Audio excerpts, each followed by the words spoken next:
Hello friends, कैसे हैं। तो चलिए अभी हम लोग इकोनॉमिक्स के फर्स्ट बुक यानी माइक्रो इकोनॉमिक्स व्यष्टि अर्थशास्त्र के चैप्टर 6 में पढ़ेंगे। पूर्ति की लोच को प्रभावित करने वाले कारकों का वर्णन करें।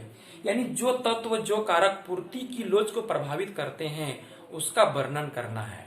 अर्थात पूर्ति की लोच को प्रभावित या निर्धारित करने वाले कारकों या तत्वों का व्याख्या करना है, वर्णन करना है।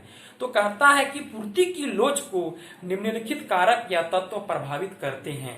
पहला है वस्तु की प्रकृति, यानी किसी वस्तु की पूर्ति की लोच को उस वस्तु की प्रकृति प्रभावित करती है।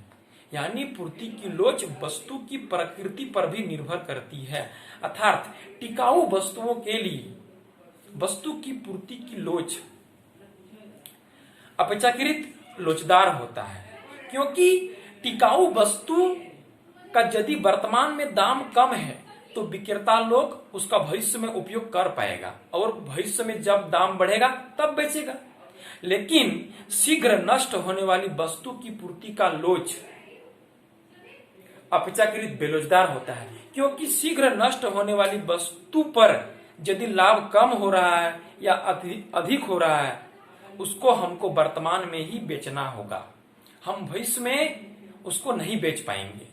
जिसके चलते टिकाऊ वस्तुओं के लिए वस्तु का पूर्ति का लोच लोचदार होता है और शीघ्र नष्ट होने वाली वस्तु के लिए पूर्ति का लोच बेलोचदार होता है। दूसरा कारक है उत्पादन लागत यानी कॉस्ट। तो कहता है यदि उत्पादन में वृद्धि करने पर लागत में तेजी से वृद्धि हो गया, मतलब तेजी से खर्चा बढ़ गया, तो हम उत्पादन कम कर पाएंगे। उत्पादन कम होगा तो वस्तु का सप्लाई कम कर पाएंगे, जिसके चलते पूर्ति का लोच कम होगा।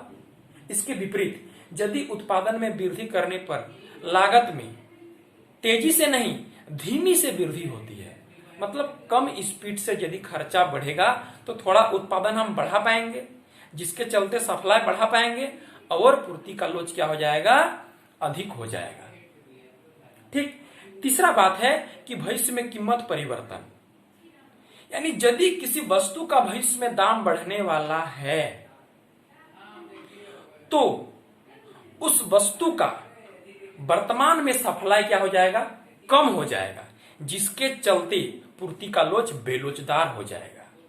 और यदि भविष्य में किसी वस्तु का दाम घटने वाला है तो वर्तमान में उसका सप्लाई बढ़ जाएगा, यानी विक्रेता लोग अधिक मात्रा बेचना चाहेगा क्योंकि दाम घटने वाला है, और वस्तु की पूर्ति का लोच क्या हो जाएगा, लोचदार हो जाएगा।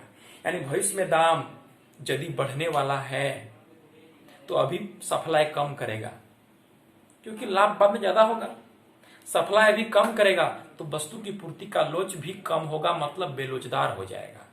और यदि भविष्य में दाम घटने वाला है तो सप्लाई सब कर देगा अभी, और वस्तु की पूर्ति का लोच क्या हो जाएगा, अत्यधिक हो जाएगा, मतलब लोचदार हो जाएगा, एक से अधिक हो जाएगा। चौथा पॉइंट है समय तत्व, यानी पूर्ति की लोच पर समय तत्व का भी प्रभाव पड़ता है। जैसे समय जितना अधिक होगा उतना ही एक वस्तु की पूर्ति अधिक लोचदार होगी, क्योंकि समय अधिक होने के कारण वस्तु की पूर्ति को आसानी से घटाया बढ़ाया जा सकता है।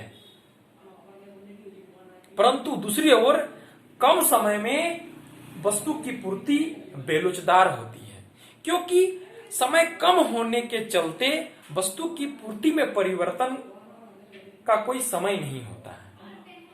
यानी जब समय अधिक होगा तो वस्तु की पूर्ति को आराम से हम घटा बढ़ा सकते हैं, लेकिन जब समय कम होगा तो वस्तु की पूर्ति को घटाने बढ़ाने का समय नहीं मिलेगा, जिसके चलते पूर्ति क्या हो जाएगा, बेलोचदार हो जाएगा कम समय में, और समय अधिक होने से वस्तु की पूर्ति क्या हो जाएगा, लोचदार हो जाएगा।